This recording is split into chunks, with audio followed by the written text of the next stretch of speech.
징역 150년, 징역 3318년, 징역 3만 년. 이 숫자는 실제 미국 법정에서 살아있는 사람에게 선고된 형량입니다. 미국 뉴스를 보다 보면 이런 판결이 심심찮게 나오는데 처음 보면 다들 비슷한 생각을 합니다. 무슨 죄를 저질렀길래 이런 형량이 나왔나? 범죄가 상상을 초월할 정도로 잔혹했나? 그런데 막상 내용을 보면 이상합니다. 같은 범죄를 저질러도 우리나라였으면 20년 나올 게 미국에서는 200년이 나오거든요. 상상을 초월하는 미국의 형량. 미국은 왜 이렇게 형량이 높을까요? 바로 요약해 보겠습니다.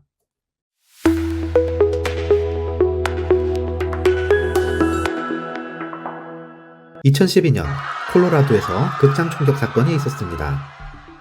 범인 제임스 홈즈는 12명을 죽이고 70명을 다치게 했는데 법원은 종신형 12개에 징역 3318년을 더 얹었습니다.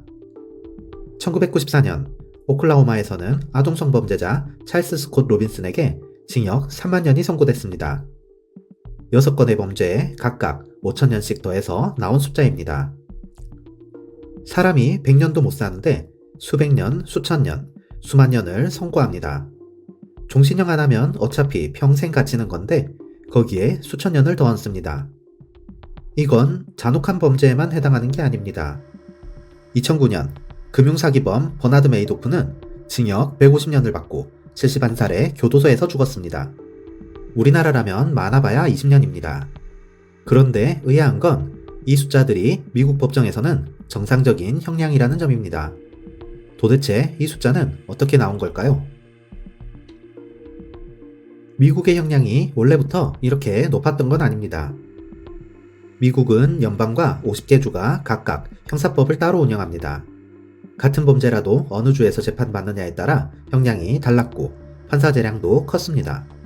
같은 죄를 저질러도 어떤 판사를 만나느냐에 따라 5년이 될 수도 있고 20년이 될 수도 있었죠. 모범수로 지내면 형량의 절반 정도에 가석방되는 경우도 많았습니다. 그런데 1960년부터 범죄가 급증하기 시작했습니다. 도시와 인구구조 변화, 사회적 격변이 겹친 시기였죠. 범죄는 계속 늘어서 1990년대 초반에는 1960년대의 4배 수준까지 올라갔습니다. 뉴욕 같은 대도시는 특히 심했습니다. 하루에 살인사건이 여러 건씩 터졌고 밤에 지하철을 타는 것조차 위험하게 느껴지던 시절이었습니다. TV 뉴스에서는 매일같이 총격과 마약 이야기가 흘러나왔죠. 그런데 범죄만 문제가 아니었습니다. 범죄자들이 금방 풀려나는 것도 사람들을 분노하게 했죠. 흉악범이 몇 년 만에 거리로 돌아오는 일이 반복됐습니다.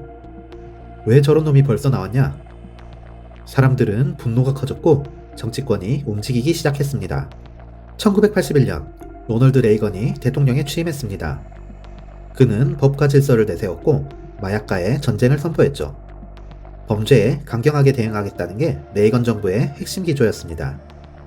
1984년 레이건이 종합범죄통제법에 서명했습니다.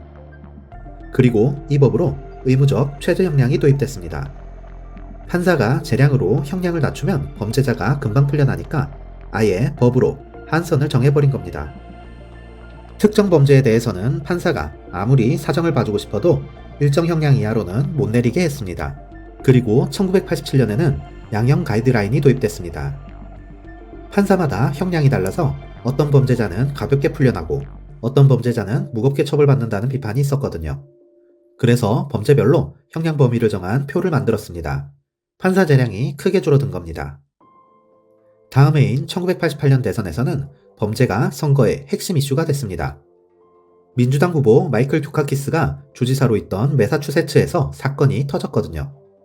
종신형을 받은 재소자 윌리 호튼이 주말 외출 프로그램으로 풀려났다가 강도와 강간을 저지른 겁니다. 공화당은 이걸 광고로 만들어 듀카키스를 공격했고 듀카키스는 참패했습니다. 그때 당선된 게 조지 부시, 아버지 부시였죠. 범죄에 약한 후보라는 이미지가 붙으면 선거에서 끝난다는 교훈이 정치에 깊이 박힌 겁니다. 그 이후로 민주당과 공화당은 누가 더 범죄에 강한가를 두고 경쟁하기 시작했습니다. 그리고 1994년 결정적인 법이 통과됩니다. 빌 클린턴 대통령이 서명한 폭력범죄통제법입니다. 이 법을 주도한 건 당시 상원의원이었던 조 바이든이었습니다. 이 법은 당시 역사상 가장 강력한 범죄법이라고 불렸습니다. 300억 달러가 넘는 예산이 투입됐고 경찰 10만 명을 추가로 고용했습니다. 교도소 건설에도 수십억 달러를 쏟아부었죠. 또 연방 차원에선 삼진아웃 제도가 도입됐습니다. 강력범죄 전과가 있는 사람이 세 번째 중범죄를 저지르면 무조건 종신형을 받게 한 겁니다. 사형 적용 범죄도 60개나 늘렸습니다. 특히 중요한 건 진실형량제였습니다. 예전에는 20년 선고받아도 모범수로 지내면 10년 만에 나올 수 있었는데 이제는 최소 85%는 채워야 했습니다. 20년이면 17년은 살아야 하는 거죠. 연방정부가 이 조건을 따르는 주에만 교도소 건설 보조금을 줬기 때문에 대부분의 주가 따라갔습니다. 형량을 높인 것도 모자라 그 형량을 거의 다 살게 만드는 장치까지 깔아놓은 겁니다. 양형 가이드라인이 생긴 이후로는 판사의 재량이 크게 줄었고 대신 형량은 점수표로 계산되기 시작했습니다. 이 형량표는 크게 두 가지를 봅니다.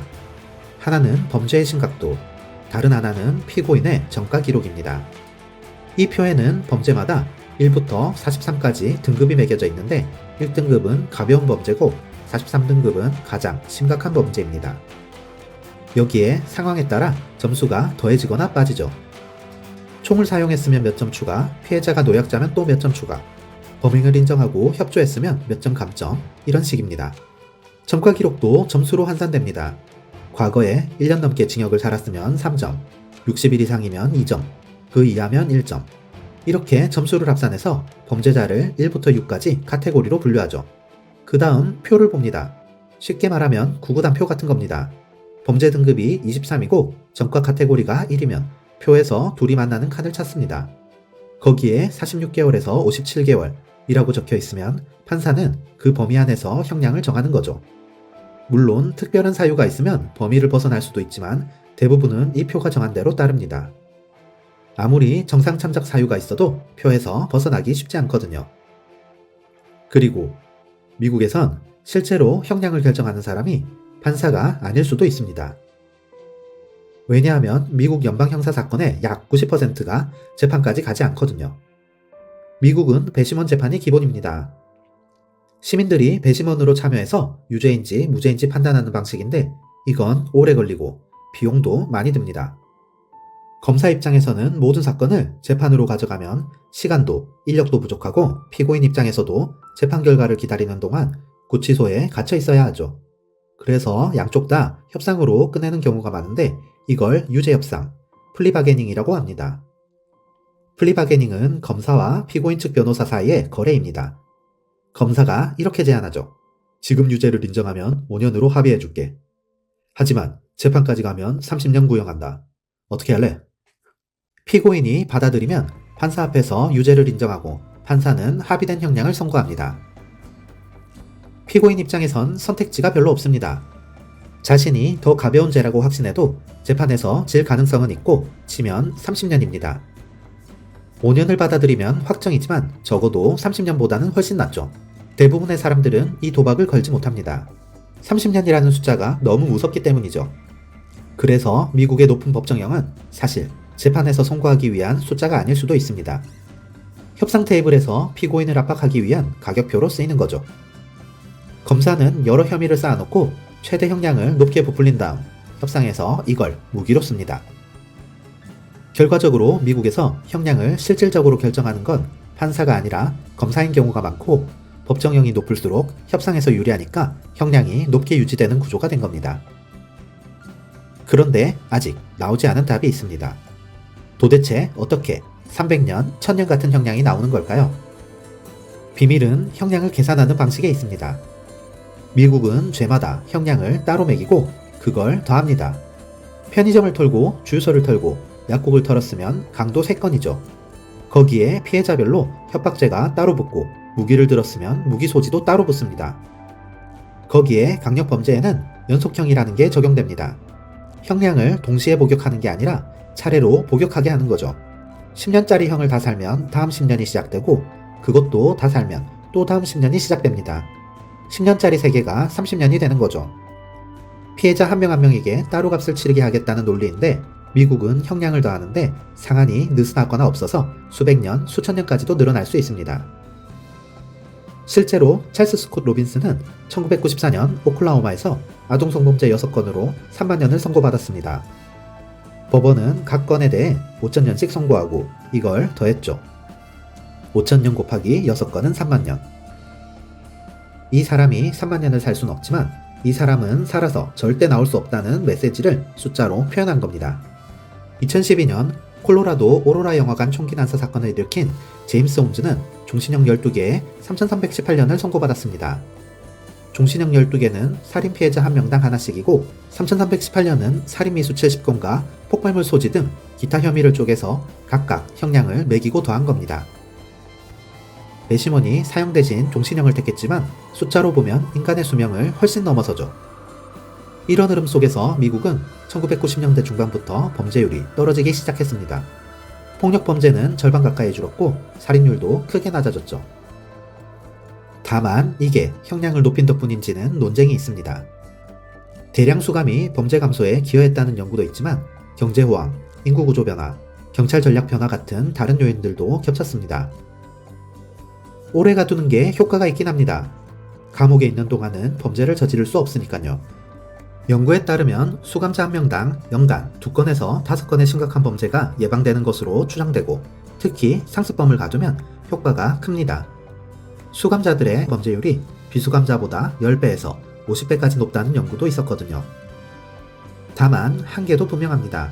사람은 나이가 들면 범죄율이 급격히 떨어지는데 범죄학에서는 이걸 연령 범죄 곡선이라고 부릅니다.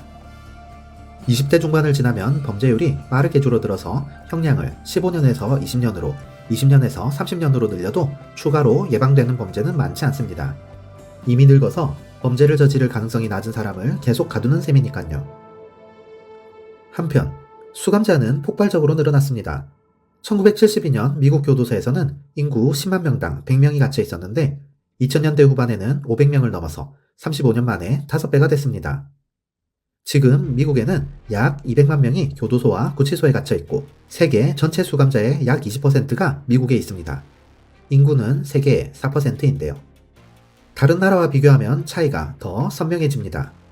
미국의 수감률은 인구 10만 명당 약 630명인데 OECD 평균이 147명 정도니까 4배가 넘습니다.